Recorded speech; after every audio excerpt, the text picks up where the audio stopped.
Now that you have your new pump at home, it is important to look over the instruction booklet and all pieces and parts within the box. Become familiar with the pump before applying and pumping. It is also important to sanitize your new pump before use. Let's review. You can use a Medela quick clean bag in the microwave. Just place the shield, connector, and rubber membrane in the bag. Measure 2 ounces of water and microwave per wattage listed on the back of the bag. You can also sanitize your pump by placing the parts into a pot of water, cover and bring to a boil for 10 minutes. Remove pot from the heat and the parts with a tongs. Cool and air dry.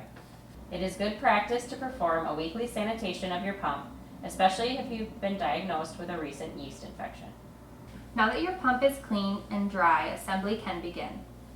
The new flexible breast shield has been designed for comfort for moms, but it is still important that the shield is properly sized to fit you. Once you have the proper breast shield, you will attach the rubber membrane to the connector. Make sure the membrane is properly sealed around the connector.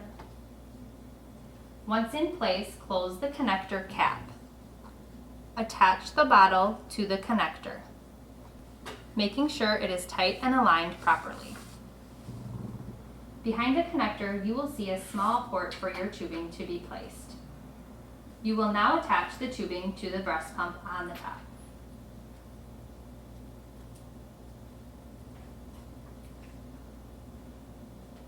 Plug the power supply to the pump along the side port.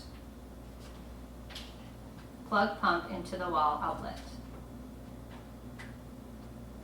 On the top of the pump, you will see 4 teardrop buttons. The on and off power button is noted by a circle with a line. Once your pump has started, you can adjust your vacuum using the positive and negative buttons.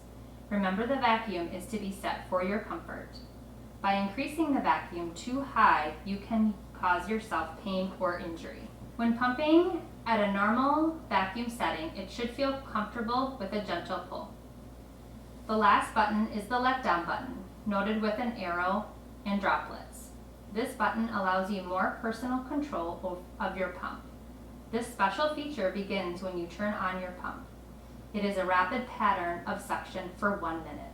It is built to assist with a faster letdown, but for some moms, they may not like the feel. If it is uncomfortable or not to your liking, simply push the button to turn off. For other moms, they use the letdown button after their milk has slowed. Turning on the letdown feature will return you to a brief letdown phase. That may help boost your supply.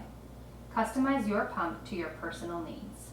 As you begin pumping, it is important to hold the pump with your nipple in the center of the shield tunnel.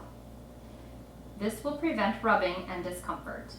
If you are noticing rubbing, then it may be best to increase to a larger shield size. You should know the shield is too large if you notice excessive areola tissue being pulled into the breast shield tunnel. You should also hold the pump by placing hands around the shield, not holding the pump by the connector. After 15 minutes, you're done pumping. Simply turn off the pump, disconnect the tubing, cap the bottles, and store your milk for future use. Most often, you will use the pump for double pumping, but if you are only needing one side expression, simply insert the free tubing into the yellow tubing holder.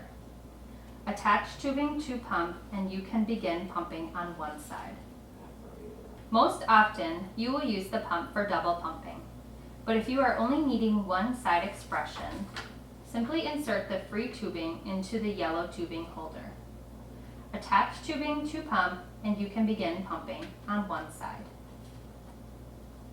Within the box, you will find additional items such as instructional booklet, which provides additional troubleshooting guides and information. Storage, ice pack, and additional bottles. It is also very important to know how to properly clean your pump after every use. Begin by removing the shield from the connector. Open the back cap connector. Remove rubber membrane from connector. If you have not already done so, remove bottles and cap them for storage. You have 2 options for cleaning. Hand wash in a basin or in your dishwasher. If you are planning to hand wash, we suggest using a separate basin for pumping equipment. Rinse all parts, except for the tubing. Place in warm, soapy water and soak for 5 minutes. After soaking, rinse in cold water and allow to air dry before next use. For dishwasher cleaning, take apart all pumping parts, as stated before.